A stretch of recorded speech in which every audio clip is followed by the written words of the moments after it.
기도드리겠습니다. 너희는 염려를 다 주께 맡겨버리라. 이는 저가 너희를 권고하시니라. 만왕의 왕이신 여호와 하나님께 찬양과 예배를 드립니다. 늘 지켜주심에 한자리에 곧 싸움에 곧된 이 자리가 되게 하여 주시옵소서. 모든 염려를 다 맡겨버리라 하셨음에도 그리 하지 못하였으나 우리를 여겨 주옵시며 주님을 온전히 신뢰하는 일상이 되게 하여 주시옵소서. 혼란스러움이 휩쓸리지 않는 분별력과 말씀을 상으로 살아내는 저희 모두 되게 하여 주옵시며 이곳에 세우신 제자교회가 하나님 사랑의 공동체가 되어 하나님께 영광을 되게 하여 주시옵소서. 말씀을 전하신 목사님과 듣는 저희 모두가 영혼의 시간을 되게 하여 주옵시며 앞으로 모든 시간들이 주님께 온전히 부탁드리며 우리 주 예수 그리스도의 이름으로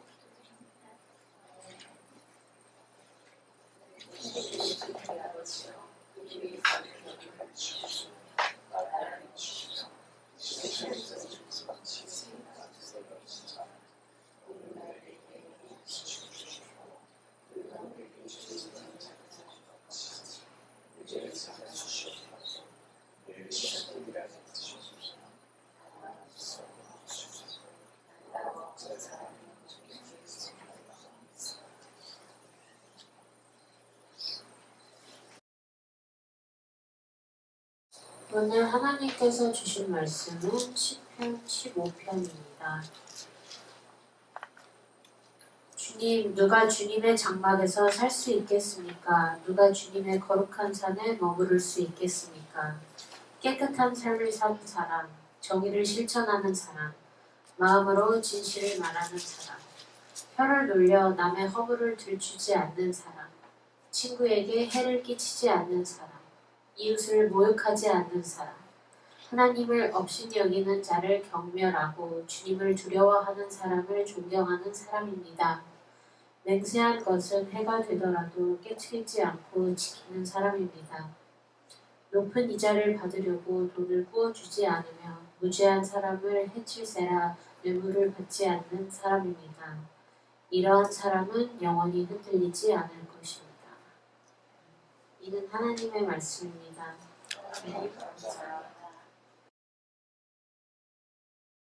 우리 주 예수 그리스도의 은혜와 평강이 함께 하시기를 기원합니다. 한 주 동안 어떻게 살아가셨는지요? 이제 달력을 보니까 이번 주말이 입춘이 오더라고요. 벌써 봄이야? 라고 이제 생각하고 있습니다. 아직 겨울이 시작된 것 같지도 않은데 벌써 봄이냐? 라고 생각을 했습니다. 곧 봄이 되는데 서로에게 우리가 봄이 되는 그런 삶을 살아가셨는지 궁금합니다. 서로에게 봄이 되어준다는 의미가 무엇일까요? 그것은 따스한 성령의 기운을 전하는 눈길과 대화를 통해서 그리스도의 삶에 접속하고 살아가는 그런 것입니다. 이러한 사람으로 살아가는 것이 제자교회 공동체로 살아가는 그런 기본적인 삶이기 때문에 우리가 그렇게 봄으로 살아가야 되는 것입니다. 이렇게 봄으로 살아간다는 것은 생기를 전하는 그리스도인이라고 하는 오늘의 표어와 똑같은 그런 의미로 우리는 이해할 수 있을 것입니다.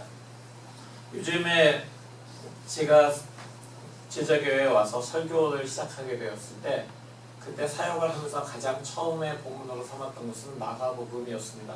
마가복음을 제일 첫 장 첫 절부터 마지막 장 마지막 절까지를 쭉 한 패러그래프씩 돌아가면서 이어서 설교를 했습니다. 그 다음에 마가복음 설교한 다음에 성서 일과에 따라서 조금 설교를 하다가 다시 무언가 좀 연속해서 하는 것이 연속성이 있지 않나 그런 생각이 들어서 구약과 신약을 다 한 권씩 한 권에서 한 말씀씩 찾아서 한번 해보자. 그리고 좀 긴 경우에는 몇 절씩 조금 더 바꿔가면서 그 책을 한번 읽고 그 김에 저도 그 책들을 다 처음부터 끝까지 읽고 한 주간 동안 그걸 읽고 설교 준비를 하니까 훨씬 좀 저에게도 충분한 그런 충전이 되는 그런 귀한 시간이었습니다. 그 다음에 이제 제가 선택한 게 다시 성서일과로 돌아가서 성서일과라고 하는 전통적인 교회의 전통에 따라서 그 교회력에 따라 읽는 성서일과에 따라 설교를 지금 하고 있습니다. 우리가 신약을 마지막 끝낸 것이 2021년 말이더라고요. 그러니까 그렇게 해서 끝나고 나서 2022년, 2023년 계속해서 성서일과를 지금 해나가고 있습니다. 성서일과는 보통 4개의 본문으로 이제 구성이 되는데, 하나는 구약, 하나는 구약에서 시편, 또 하나는 신약의 복음서, 그리고 신약의 다른 책들 중에서 하나, 이렇게 해서 4가지의 본문이 성서일과의 한 주간의 그런 본문으로 구성이 됩니다.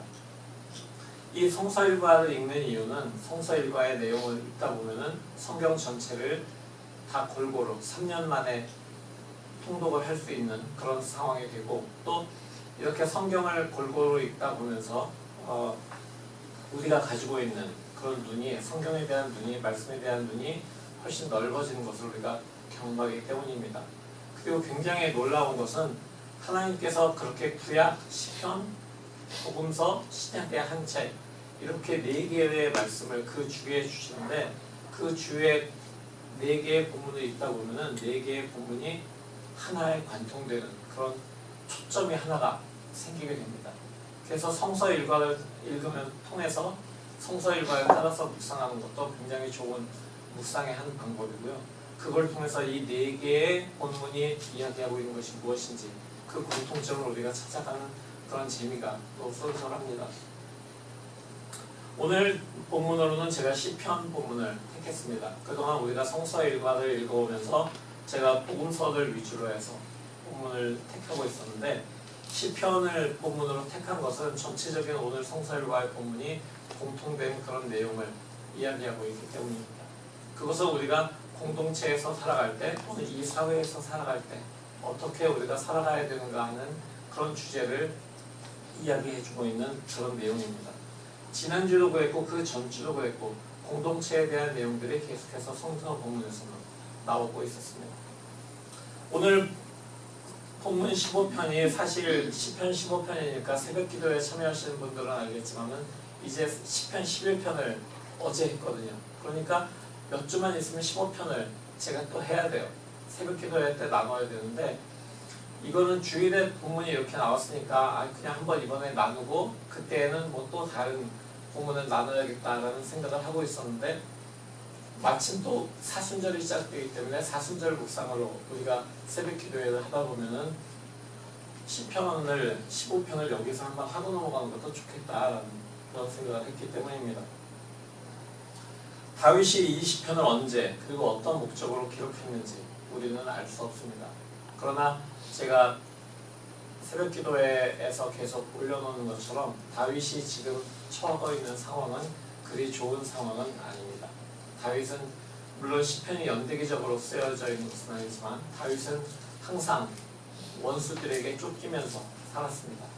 그가 어렸을 때에는 형제들의 외모적으로 잘난 형들에 비해서 어리고 막내였기 때문에 그들이 주목받지 못하는 그런 사람이었습니다.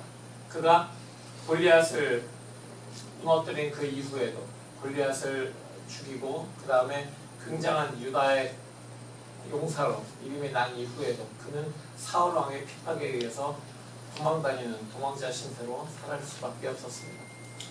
그가 그렇게 도망자 신세로 살아가는 그런 모든 시간 동안에 그가 지은 시편들이 시편에 굉장히 많이 나와 있고, 그것이 우리가 몇 주 전까지 계속해서 나누었던 그런 탄원시, 다윗이 하나님께 탄원하는 시, 바로 그 시가 우리가 새벽 기도회 때 나누었던 주님 저 원수들을 어떻게 합니까? 라고 하다가 다시 주님이 나의 왕 되십니다 라는 고백으로 변환되는 그런 탄원시들을 우리가 보고 있었습니다.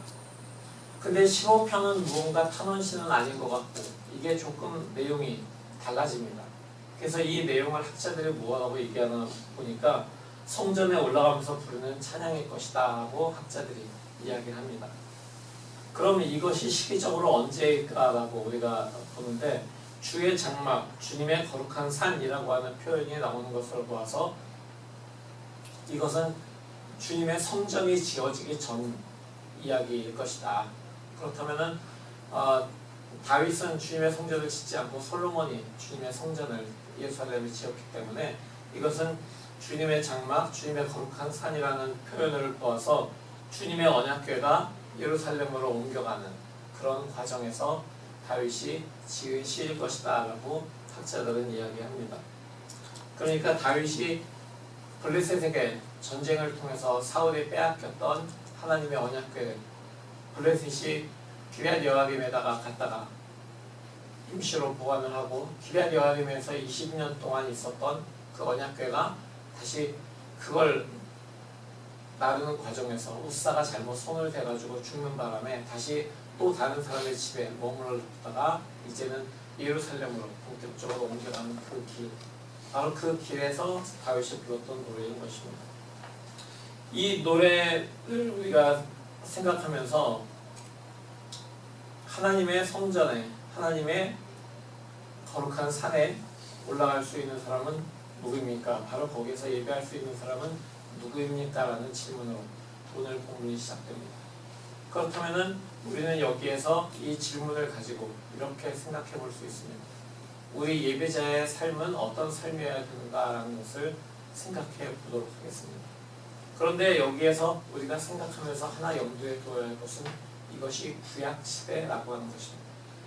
그때는 예수 그리스도께서 이 세상에 오시기 전이었기 때문에 구약적인, 약간은 율법적인 그런 내용들이 많이 들어가 있습니다.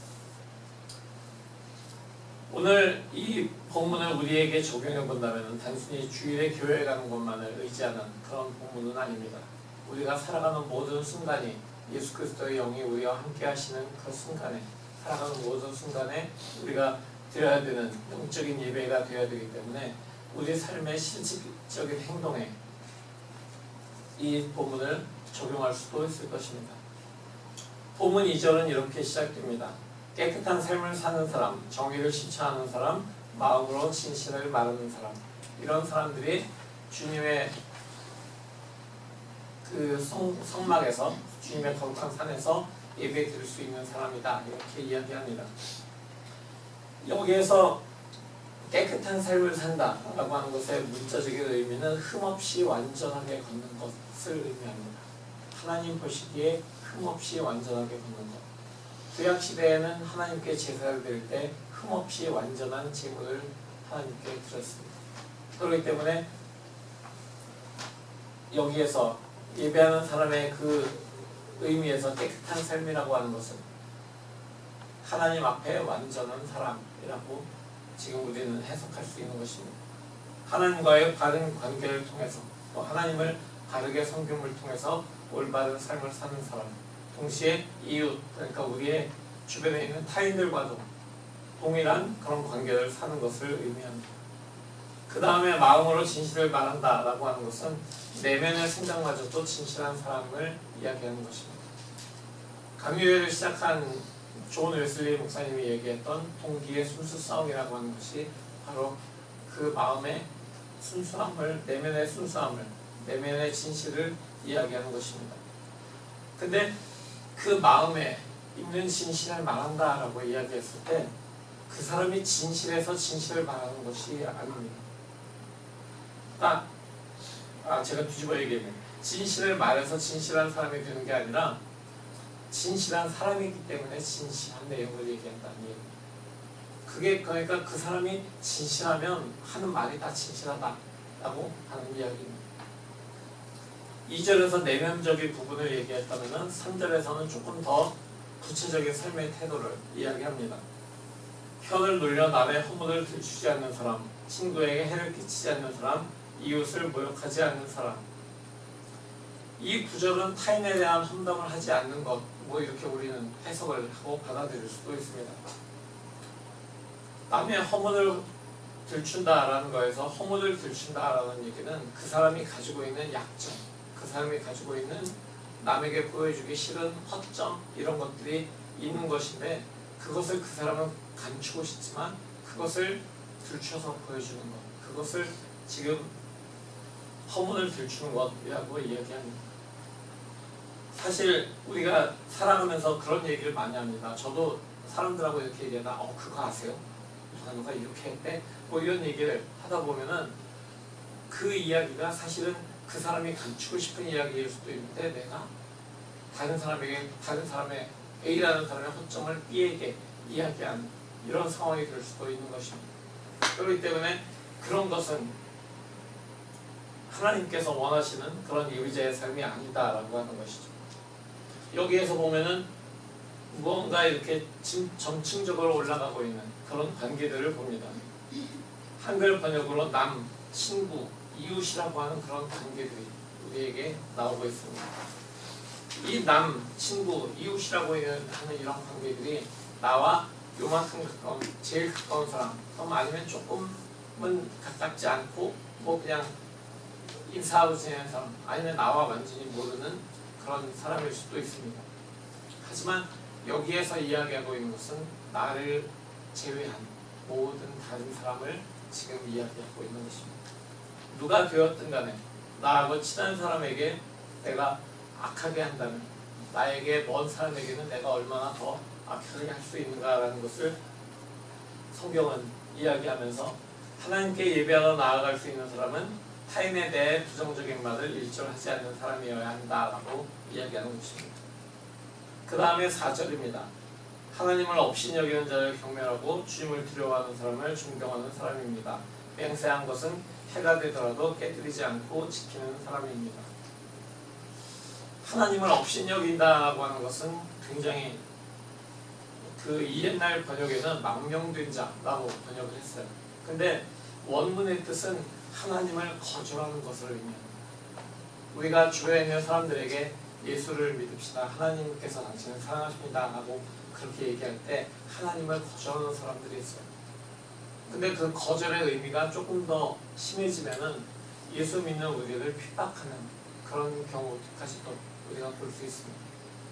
우리 주변에도 예수 믿는 것 때문에 핍박을 당하는 사람들이 있습니다. 아니 요즘에도 라고 생각하지만 만약 그 가정에서 그 사람이 유일한 그리스도인이 되기로 마음을 먹고 신앙생활을 시작했다면 그 사람에게 오는 그 핍박의 정도는 우리의 상상을 뛰어넘는 그런 핍박일 수가 있는 것입니다. 그렇다면 그렇게 하나님을 업신 여기는 자, 성경에서는 오늘 보면 경멸하고 라고 표현이 되어 있는데 우리가 그들을 경멸해야 됩니까? 그렇지는 않은 것 같아요. 이 경멸하다라고 하는 것을 원문을 보니까 무시한다라고 하는 그런 뜻인데 이 무시하다라고 하는 뜻을 조금 더 깊이 들어가 보니까 하나님을 거부하는 사람들, 거절하는 사람들을 경멸하는 것이 아니라 무시하는 것이 아니라 그 사람들의 영향을 내가 받지 않는 것을 의미합니다. 예수를 믿지 않는 사람들이 나에게 미치는 여러 가지 영향력들이 있습니다. 내가 그리스도인으로서 예수 믿는 사람으로서 믿지 않는 사람들에게 미쳐야 될 그리스도의 선한 영향력이 있는 것처럼 내가 또 받지 말아야 될 그런 영향력이 있는 것입니다. 그렇기 때문에 하나님을 거절하는 사람을 우리가 거절하는 것, 하나님을 거절하는 사람을 가까이 하지 않고 하나님으로 섬기면서 하나님을 경외하는 사람들, 이런 사람들이 하나님께 예배하는 사람들의 모습인 것입니다.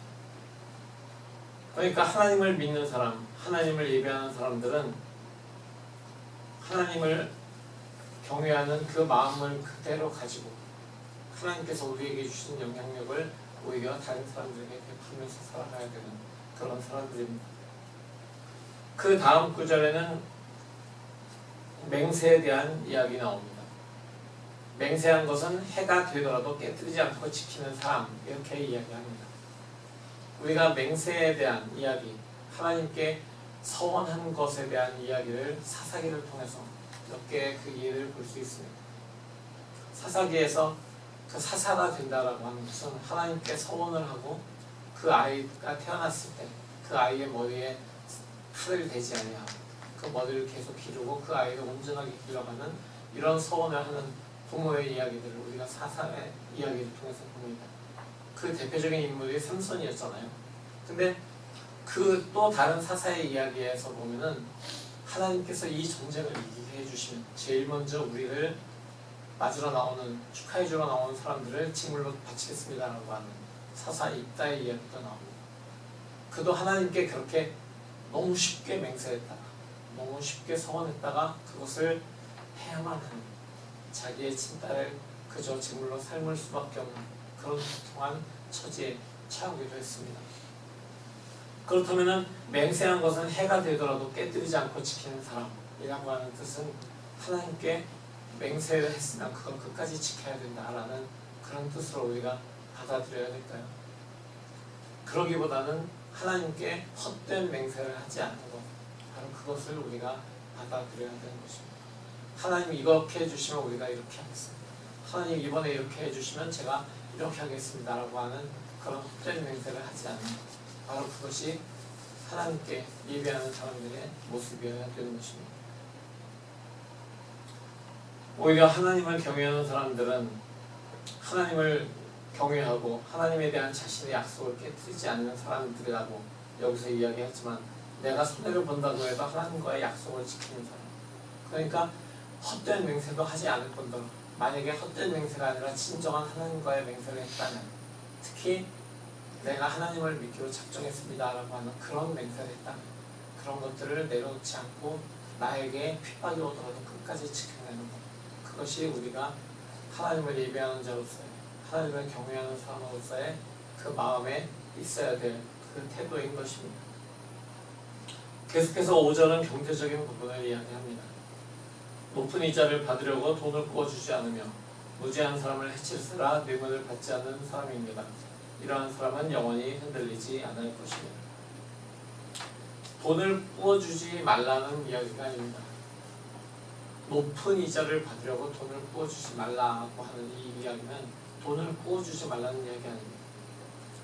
히브리의 사람들에게도 돈을 형제간에 꾸어주고 또 이방 사람들에게 꾸어주고 하는 일들이 있었습니다.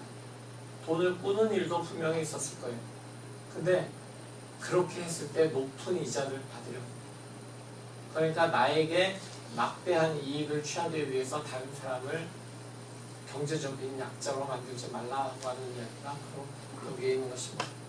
쉽게 얘기하면 갑질하지 말라라고 하는, 경제적인 갑질하지 말라라는 그런 이야기죠.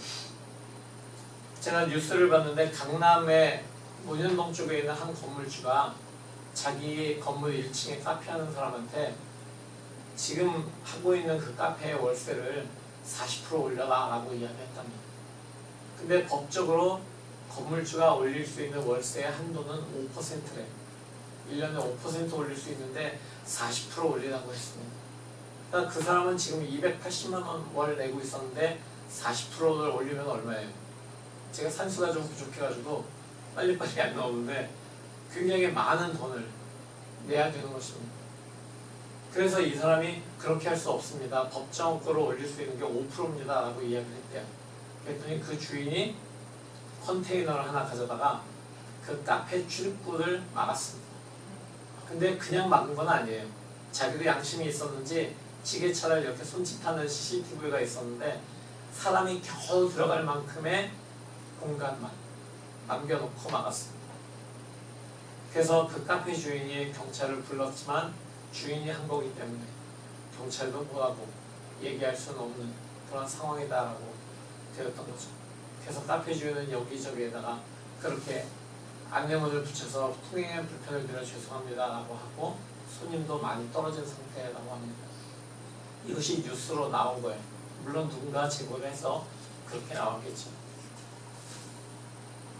내 건물 앞에다가 주차를 돕기 위한 박스를 놔둔 것은 주인의 마음이지만 그 의도가 순수하지 않았고 자신의 갑질을 관찰하고자 하는 그런 마음을 했기 때문에 이 주인의 마음이 결국은 높은 이자를 받으려고 돈을 부어주는 사람과 똑같은 그런 삶을 보여주는 것입니다.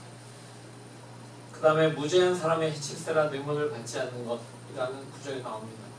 사실 뇌물을 주는 쪽에서는 자신의 경쟁자들이 있기 때문에 뇌물을 주는 거잖아요. 내가 저 사람하고 나하고 그냥 1대1이면은 사실 뇌물을 줄 필요가 없어요. 근데 내가 저거를 취하기 위해서 어떤 공사를 따내기 위해서 내가 다른 사람들보다 유리한 위치를 선점해야 된다면 그렇다면은 나는 그 사람에게 뇌물을 주면서 내 위치를 좋은 위치를 차지하려고 하고 그렇지 않은 사람들에게는 손해를 끼치는 것. 바로 그것이 다른 사람을, 무지한 사람들을 해치면서 뇌물을 주는 행동인 것입니다. 근데 그렇게 하지 않는 사람, 무지한 사람을 해칠까봐 뇌물을 받지 않는 것. 사실 뇌물은 어떤 경우에도 받아서는 안 되는 거지만 무지한 사람을 해칠세라 뇌물을 받지 않는 사람, 이것이 하나님께 예배하는 사람의 경제적인 그런 경제관을 보여주기도 하는 것입니다. 그러니까 결국 하나님을 예배하는 사람은 정의로운 경제관도 가져야 되는 것을 이야기해 줍니다. 시편 15편은 이렇게 하나님이 예배하는 사람의 삶에서 실제적인 부분들을 다루고 있습니다. 2절에서 5절까지 기록된 항목들이 단순히 예배에 참석하기 위한 어떤 필수 조건이 아니라 하나님을 섬기고 예배하는 삶을 사는 사람들, 예수 그리스도의 제자들이 가져야 될 매일매일의 삶의 모습인 것입니다. 이러한 사람들이 흔들리지 않을 것이다 라고 다윗이 시편을 마무리합니다. 그런데 우리는 어떤 삶의 자세를 가지고 있습니까? 삶으로 예배를 드리고 있습니까? 우리가 참된 예배자입니까? 우리가 이렇게 다윗이 시편 15편 2절에서 5절까지 한 내용을 지킴으로써 하나님의 장막에, 하나님의 거룩한 산에 올라갈 수 있는 그런 사람들입니까? 참된 예배자로 흔들리지 않는 그런 삶을 살고 있습니까? 이 질문 앞에 누구도 예스, 그렇습니다, 나는 그래요 라고 이야기할 수 있는 분들은 아마 안 계실 것입니다. 왜냐하면 이것은 예수 그리스도가 오시기 전에 하나님께서 우리에게 요구하신 그런 율법의 내용과도 일치하는 내용이기 때문입니다.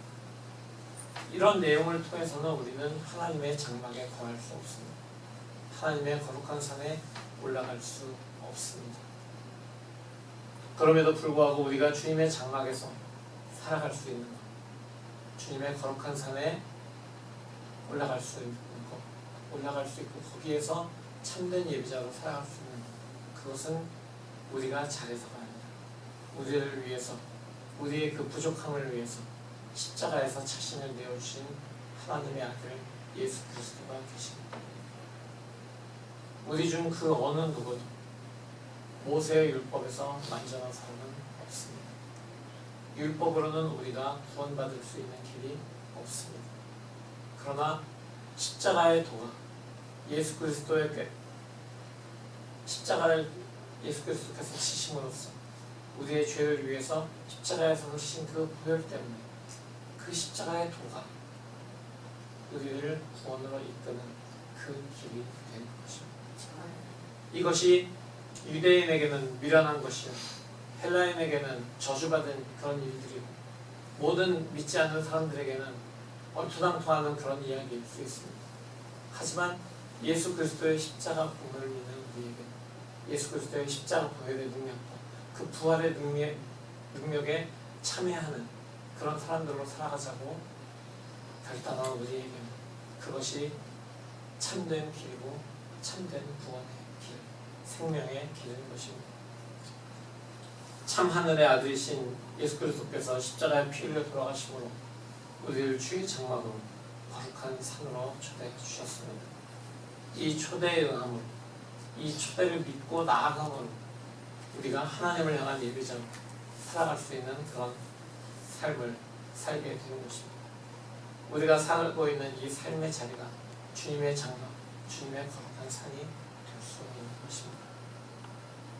그리스도께서 우리를 부르신 십자가를 바라보면서 오늘도 우리 삶의 자리를 주님의 장막으로 거룩한 산으로 만들어가는 우리 모두가 되게 된 십자가에서 우리를 위해 피 흘리시고 부활하신 예수 그리스도의 이름으로 축원합니다. 아멘. 오늘 이 말씀을 가지고 이렇게 기도하겠습니다. 주님, 주님의 장막에 거할 수 있는 사람, 주님의 거룩한 산에 올라갈 수 있는 사람을 모세의 율법에 의해서 기준을 삼는다면 우리는 한없이 부족합니다. 하지만 우리에게 그리스도의 십자가의 그 공로가 있기에 그 십자가의 길을 우리에게 보여주셨기에 우리가 주님의 장막에 주님의 거룩한 산에 올라갈 수 있게 되었습니다. 그렇게 우리를 초청하신 주님 감사합니다. 그렇게 불러주신 우리 주님께 감사의 기도를 드리며 나아가겠습니다. 다 같이 기도하겠습니다.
거룩하신 하나님 아버지, 우리 일상을 바라볼 때 우리에게는 주의 장막에 살아가고 주의 거룩한 산에 머무를 자격이 부족함을 고백합니다. 하지만 그리스도 예수께서 십자가에서 피를 흘려주심으로써 십자가를 지시고 돌아가심으로써 우리가 주의 장막과 주님의 거룩한 산에 머물게 될 수 있습니다. 이 시간 감사합니다. 주님의 십자가의 길이 위로부터 아래까지 이어져서 저 깊고 깊은 골짜기 바닥에 떠오르는 높은 곳에 계신 주님을 바라보면서 기도할 수, 예배할 수 있는 그런 예배자의 삶이 열린 것을 이 시간 감사합니다. 우리 삶의 자리를 주님의 장막과 주님의 거룩한 산으로 만들어갈 수 있도록 주님께서 허락하셨습니다. 이제 우리 모든 삶의 자리에서 우리가 주님의 이름을 찬양하고 주님께 예배드리는 그런 거룩한 주님의 자녀로 살아갈 수 있도록 인도하여 주시옵소서. 매일매일 우리 삶의 자리가 주님의 말씀을 듣고 살아남을 통해서 주님을 예배하는 주님의 장막이 되고 주님의 거룩한 산으로 만들어지는 우리의 삶이 되어 우리가 거룩한 주님의 자녀로 살아갈 수 있도록 우리 안에서 역사하여 주시옵소서.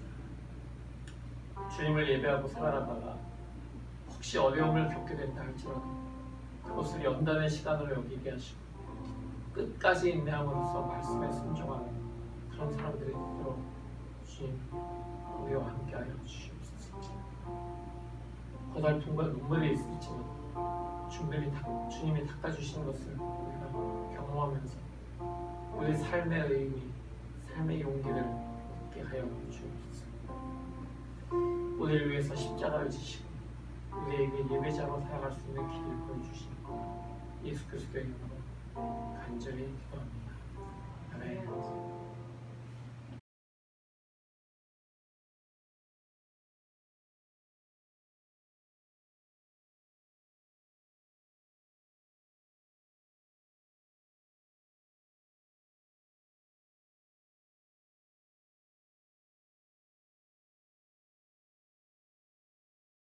이 시간 마이클 김 집사님한테 신천 집사 증서를 드리는 그런 시간을 잠시 갖겠습니다. 집사님 앞으로 나오시죠.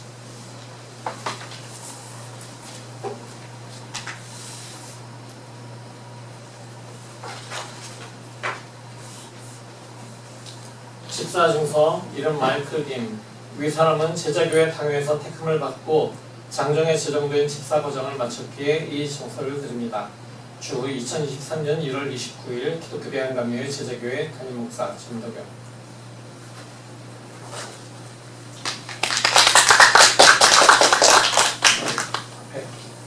오늘 어저께 잠깐 저하고 한 2시간 좀 넘게 이야기를 하면서 제가 잠깐 한 1, 2분 말씀하실 기회, 집사분을 받는 거에 대한 이야기를 좀 해주시라고 말씀을 드렸거든요.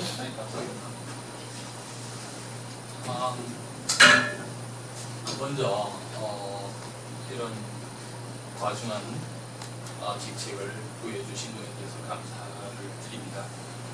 제가 지금 목사님하고 한 2시간 이렇게 말씀을 나눴는데 글쎄요, 그러고 나서 한 3-4시간 있다가 굉장히 저가 정신이 오랜만에 맑아졌어요. 맑아진 게 그게 뭐냐면은 제가 딱 2가지 단어가 떠올랐어요.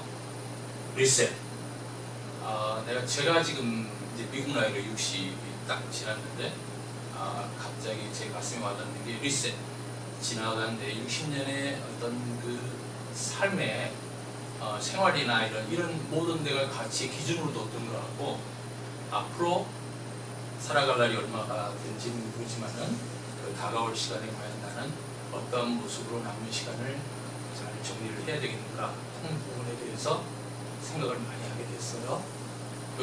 그리고 이제 그런 생각을 하다 보니까 뭐 제가 아주 이렇게 많은 깊이는 없지만은 리셋과 연결돼서 부활, 이 생각이 와닿았어요. 그러니까 예수님이 부활하시는 그 시점 그 전후로 과연 우리들의 어떤 크리스찬들의 삶이 어떻게 변화되어 왔고 발전되어 왔는가, 이제 그런 부분이 제 나름대로 이렇게 생각을 했어요. 그래서 앞으로 우리가 흔히 얘기하는 주님의 종, 주님을 섬기는 삶, 그 기간이 길고 짧고를 떠나서 이제 조금 이제 뭐 이렇게 하나씩 돌아보면서 살아야 되겠다. 그냥 가깝게는 이런 뭐 집사라는 게 보통 관리직이잖아요. 이렇게 뭐 여러 가지 관리하고 이러는 직책인데 그냥 이런 계기로 인해서 아이의 아빠, 가장 또 지압이 뭐 이런 부분에서 많은 변화도 좀 가져야 되겠다. 근데 그런 가져야 되는 그 근본에 이런 어떤 나름대로 교회나 신앙을 통해서 조금 더 변화되는 삶을 살아야 되겠다는 생각이 많이 들었습니다. 그 전까지는 굉장히 우리들이 흔히 추구하는 막 그런 거를 많이 포커스하고 그렇게 해서 지나온 60년인 것 같아요. 근데 앞으로 다가올 시간은 조금 더 다른 삶에서의 어떤 행복과 그런 어떤 가치를 좀 느끼고 싶습니다. 아무튼 어제 정말 목사님 좋은 시간 됐고요. 다시 한번 이렇게 생각할 수 있는 그런 기회가 돼서 너무너무 감사하고, 여러분들 만나는 것도 감사하고요. 지금까지 30년 동안 너무 그냥 교인 아닌 교인 이런 형태로 지나왔거든요. 그래서 이제 조금은 더 차분하게 좀 하나씩 바라보면서 살아야 되겠다. 다들 감사합니다. 성도 여러분, 매일 우리의 일상에 하나님을 예배하는 사람들이 삶이 되어야 함을 잊지 마십시오. 말씀 안에서 십자가를 바라보며 매 순간 하나님을 예배하며 살아가십시오. 아멘. 우리 주께서 주님의 장막으로 거룩한 산으로 우리를 주게 하신 십자가를 바라보며 살겠습니다. 날마다 내가 사는 곳을 주님의 장막으로 거룩한 산으로 만들어 가겠습니다. 주님 우리를 도우소서. 아멘. 이제는 우리 주 예수 그리스도의 무한하신 은혜와 아버지 하나님의 지극하신 사랑하심과 성령의 내주하시고 역사하심이 십자가의 부르심을 응답하여 하나님을 예배하는 예배자로 살아가기로 결심하고 살아가는 모든 성도들의 머리 위에, 그들의 모든 삶의 순간과 그들의 가정과 그들의 모든 관계와 학업과 모든 사업 위에 영원토록 함께 하시옵기를 간절히 축원하옵나이다. 아멘.